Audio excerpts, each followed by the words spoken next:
Oke, kemudian kalau untuk cara pelaksanaannya sendiri Bu, kalau untuk saat ini begitu ya, untuk di sistem rujukan berjenjang ini seperti apa Bu yang sudah terlaksana?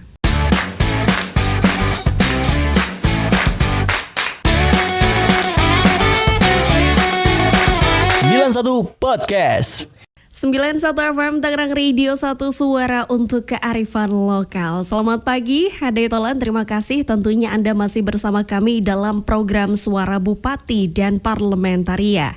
Di mana Hadai Tolan pada pagi hari ini sangat spesial karena pada pagi hari ini kita kedatangan narasumber dari BPJS Kesehatan Hadai Tolan, di mana pada pagi hari ini kita akan membahas sistem rujukan berjenjang dalam layanan kesehatan begitu. Nah, ini kita akan memperkenalkan terlebih dahulu narasumber di pagi hari ini.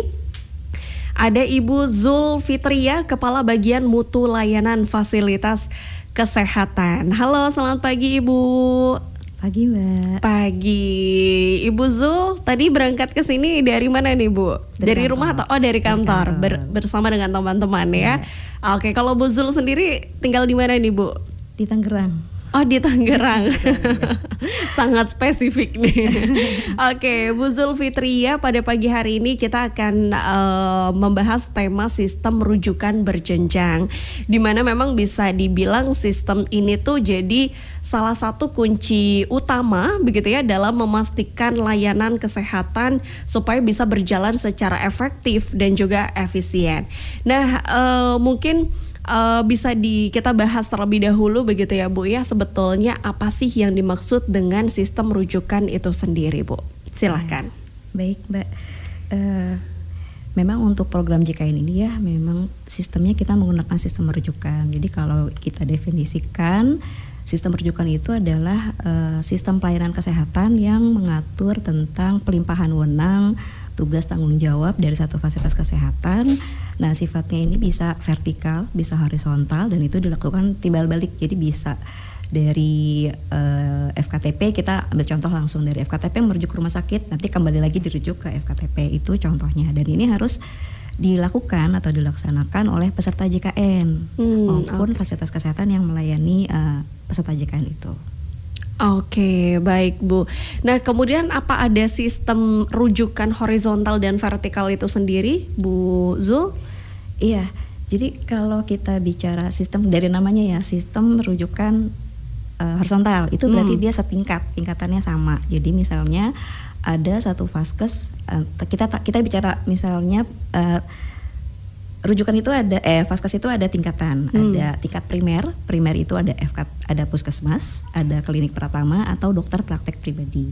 Kalau kita bicara tingkat lanjutan itu ada rumah sakitnya ada yang sekunder, ada yang tersier. Jadi masing-masing memiliki kelengkapan dan sarana yang berbeda. Jadi kalau untuk yang horizontal tadi itu dia setara, bisa dari sesama FKTP, sesama klinik atau sesama puskesmas, atau dari klinik ke puskesmas gitu. Misalnya ada pasien ibu hamil, dia mau ANC periksa kehamilan. Ternyata di klinik ini nggak punya sarana USG gitu ya, atau sedang rusak. Klinik ini bisa merujuk ke puskesmas gitu. Jadi sama-sama FKTP, tapi karena sarana dan prasarana yang mungkin sedang tidak ada, itu bisa dirujuk ke fasilitas kesehatan primer lain yang sama.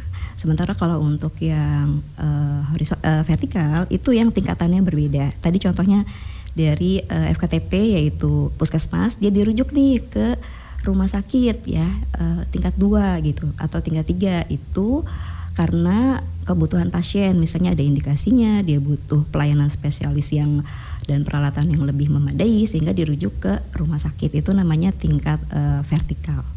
Nah, kalau bicara tentang hal itu nanti ada ketentuannya, jadi ada indikasi medisnya kenapa seseorang itu dirujuk sesuai dengan kebutuhan pasiennya itu secara vertikal atau secara horizontal. Oke, baik. Ternyata ada sistem rujukan yang horizontal maupun vertikal begitu ya. Hadai Tolan, kalau horizontal memang sesama tadi FKTP begitu ya Bu ya. Kemudian kalau vertikal berarti dari klinik contohnya itu bisa ke rumah sakit, tapi tentunya sesuai dengan standar yang sudah ditentukan. Oke, kemudian kalau untuk cara pelaksanaannya sendiri Bu, kalau untuk saat ini begitu ya, untuk di sistem rujukan berjenjang ini seperti apa Bu yang sudah terlaksana? Iya. Jadi pertama-tama pasien datang ya. Jadi kalau peserta BPJS atau peserta JKN itu datang ke fasilitas terdaftarnya di puskesmas, di klinik. Kemudian nanti baru dia dirujuk ke rumah sakit sesuai kebutuhannya, ke tingkat sekunder lah kita bicarakan. Misalnya dia butuh spesialis gitu ya, dirujuk ke rumah sakit, kemudian nanti ditangani. Ternyata begitu pasien ini setelah ditangani oleh dokter spesialis, oh ternyata dia membutuhkan fasilitas yang lebih lengkap atau ada subspesialisnya, dirujuk lagi ke rumah sakit tingkat tersier seperti itu. Jadi pasien ini tidak bisa datang langsung ke rumah sakit gitu ya tanpa membawa rujukan, karena memang harus diakses dulu sama FKTP atau puskesmas atau klinik. Ini ranahnya di dokter umum atau di dokter spesialis, jadi dia harus melalui rujukan. Sama juga dengan tingkat tersier tadi yang ada subspesialisnya, nggak bisa nih pasien datang ke sana. Dia harus dapat rujukan dari rumah sakit tingkat sekundernya atau dari tingkat primer tadi. Tapi bisa kondisi-kondisi tertentu pasien bisa langsung dirujuk ke rumah sakit yang tersier tadi. Catatannya kalau pasien ini sudah diketahui diagnosanya apa, kemudian sudah direncanakan terapinya seperti apa, dan fasilitas itu hanya ada di tingkat tersier. Itu sudah diakomodir juga dengan sistem, jadi nggak perlu khawatir nanti bingung nih caranya gimana, tapi semua sistem ini sudah diakomodir oleh sistem BPJS. Oke, sudah sangat jelas sekali. Berarti kemudian untuk berarti tadi kalau mau datang ke rumah sakit tidak bisa ujuk-ujuk langsung datang begitu ya Bu Zul ya, itu harus dapat diagnosa terutama dari klinik atau puskesmas. Baik, oke. Kemudian apakah ada pengecualian nih Bu Zul untuk kondisi yang tidak memerlukan rujukan berjenjang Bu? Oh ya, ada tentunya. Jadi kayaknya rujukan itu menjadi persyaratan ya, prosedur. Nah, tapi kalau misalnya ada kondisi-kondisi khusus seperti gawat darurat, ya, jadi kalau pasien mengalami gawat darurat itu bisa langsung ke rumah sakit terdekat tanpa perlu adanya rujukan. Nah ini harus jelas juga nih. Gawat darurat itu definisinya sesuai medis ya, jadi gawat darurat. Jadi kalau tidak ditangani segera dia akan mengancam nyawa. Nah itu boleh datang langsung ke fasilitas terdekat, nggak perlu pakai rujukan. Kemudian lagi kalau ada bencana ini nanti juga sama, pasien itu nggak perlu minta rujukan dulu atau ke FKTP dulu. Dia bisa datang ke fasilitas manapun, fasilitas kesehatan manapun untuk mendapatkan pengobatan. Nanti ketetapan bencana mana itu ditetapkan oleh pemerintah daerah atau pemerintah pusat. Kemudian juga pengecualiannya kalau tadi kondisi di mana pasien ini sudah jelas nih penyakitnya apa, diagnosanya apa, dia sudah punya rencana terapi yang rutin. Nah itu bisa langsung datang ke rumah sakit yang sudah ditunjuk untuk melakukan pengobatan. Seperti itu Mbak. Oke, baiklah, ternyata tetap bisa datang langsung ke rumah sakit kalau tadi ada beberapa hal yang kayak termasuk keadaannya gawat darurat. Keadaan gawat darurat ini memang yang sudah sesuai dengan standar rumah sakit begitu ya Bu ya. Karena pada dasarnya kayak semua sakit gawat gitu ya kalau buat diri sendiri ya, kadang-kadang begitu ya Bu ya.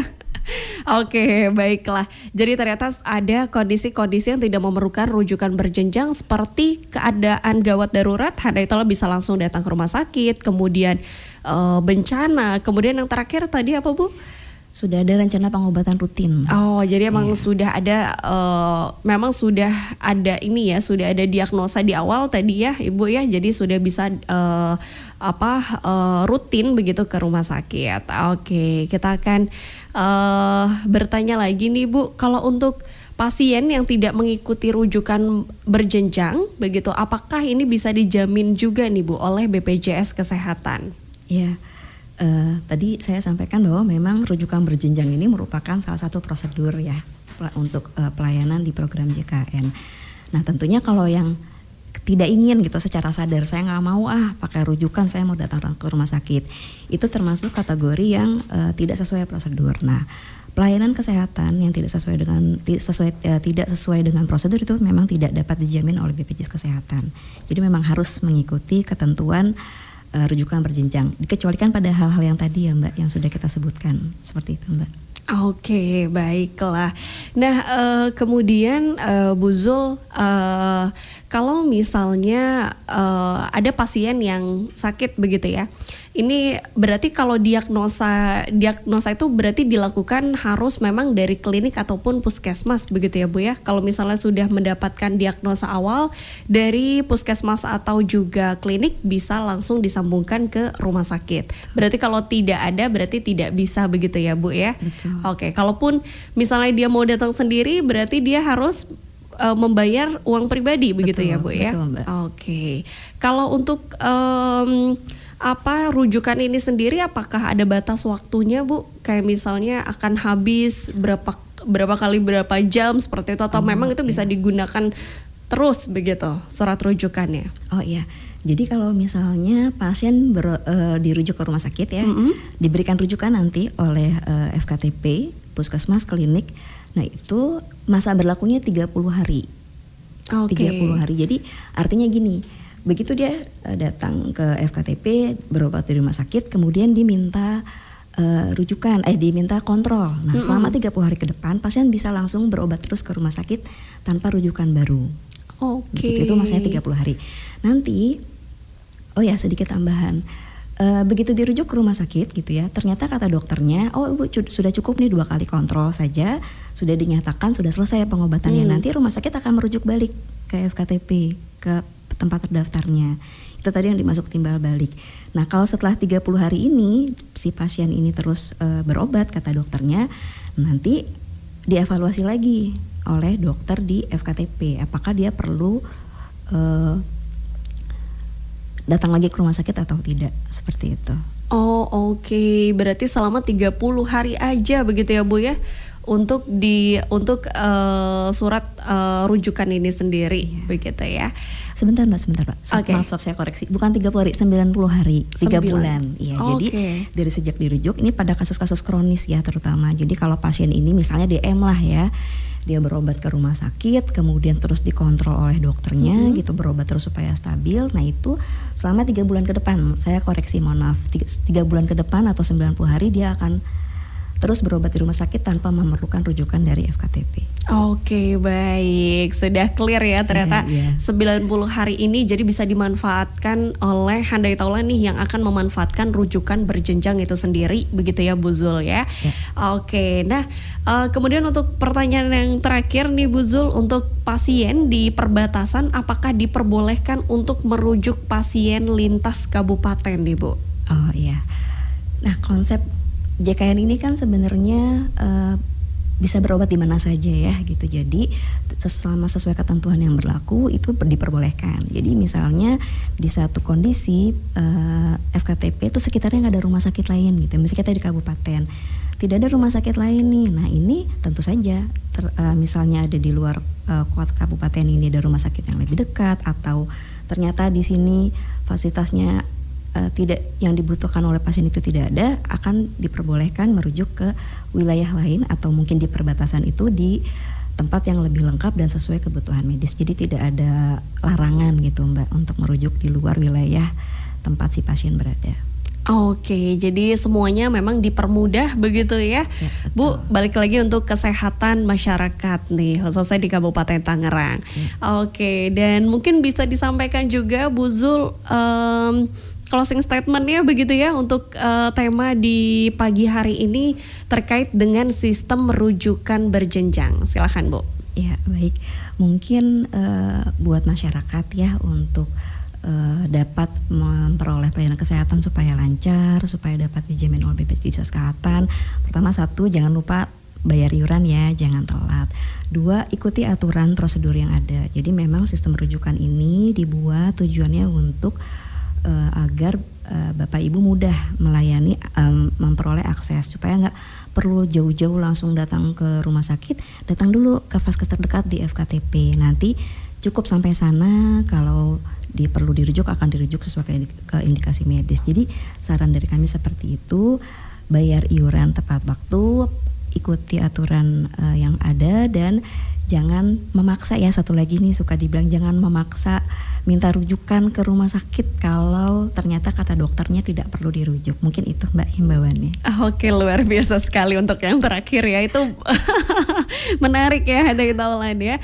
Oke, baiklah Handai Tolan, sekian talk show bersama dengan BPJS Kesehatan ya, bersama dengan Ibu Zulfitri ya, terkait dengan sistem rujukan berjenjang. Untuk itu tetaplah bersama kami karena Gia masih akan kembali lagi setelah yang satu ini. Tetaplah di Suara Bupati dan Parlementaria. Tangerang Radio 91 FM.